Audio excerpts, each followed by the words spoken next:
3 clés pour repartir professionnellement après un burn-out. Alors bonjour à vous, je suis Claire Mellet, je suis coach professionnel et j'accompagne les femmes à retrouver une voie professionnelle qui fait du sens pour elles après un événement difficile de type burn-out. Alors comment faire quand on vient de faire un burn-out et qu'on a envie vraiment de changer de voie professionnelle sans savoir ce qu'on veut faire? Avant de vous donner ces 3 clés, parlons un petit peu du burn-out. Qu'est-ce que c'est le burn-out? C'est un épuisement à la fois psychique et physique qui va faire que vous allez être dans un état complètement déprimé et vous n'allez plus pouvoir rien faire quasiment de vos journées.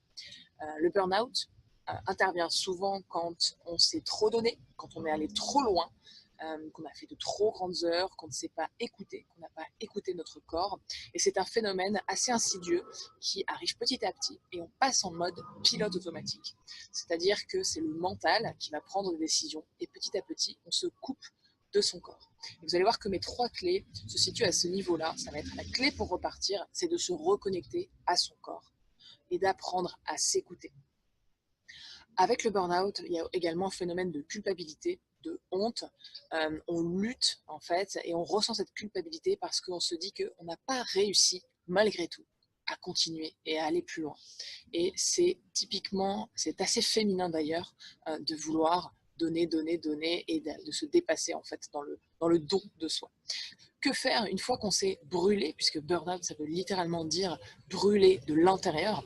Donc une fois qu'on s'est brûlé de l'intérieur, comment faire pour retrouver une voie professionnelle qui nous épanouisse et comment ne pas reproduire les mêmes erreurs.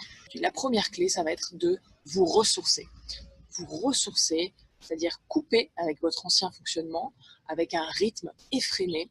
Et là, vous allez mettre la priorité sur le fait de vous ressourcer. Plusieurs manières de vous ressourcer.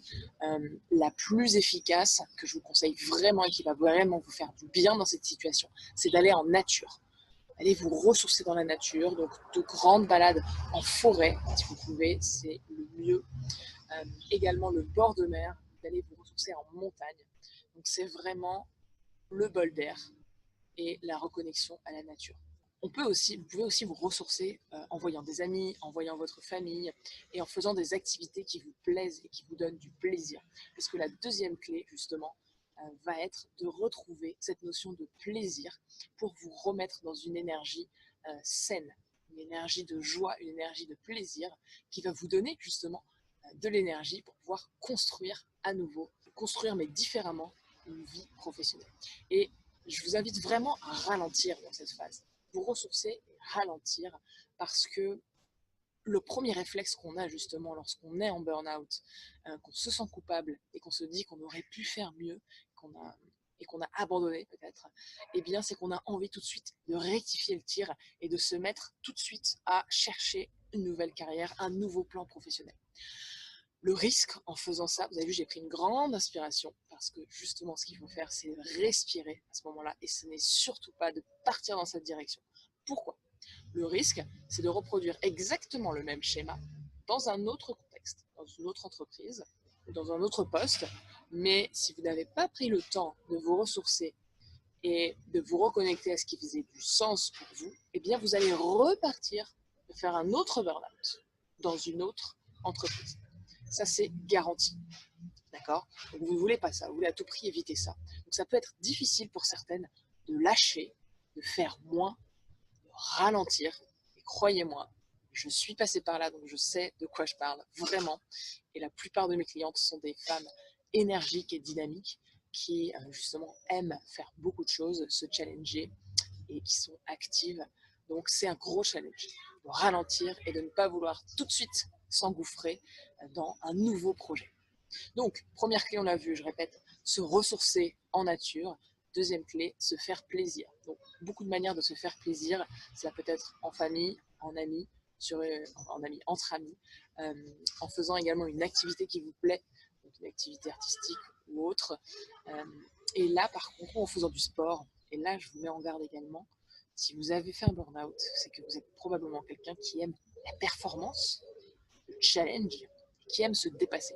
Donc là, je vais vous inviter à faire du sport, mais là encore à être dans un mode loisir et pas un mode performance. Typiquement, j'ai fait un burn-out, maintenant je me mets au sport et du coup je fais un semi-marathon dans 2 mois, c'est pas ça. D'accord, clairement on n'y est pas, je pense que vous m'aurez compris. Donc rejoignez un groupe loisir, pratiquez une activité régulière qui vous fait vraiment plaisir, mais qui ne vous... prenez-vous juste votre dose de challenge si vous avez besoin, mais n'allez pas dans la performance, je pense que vous aurez compris ce que je veux dire. Et enfin, la troisième chose, c'est de vous réouvrir à votre créativité.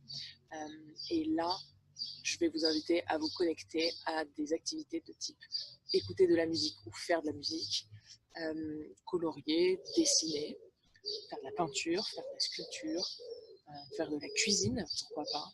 Tout ce qui peut être, tout ce qui va demander en fait de la créativité et qui va vous demander d'être à l'écoute de vous et de tout simplement vous laisser aller et vous laisser faire quelque chose.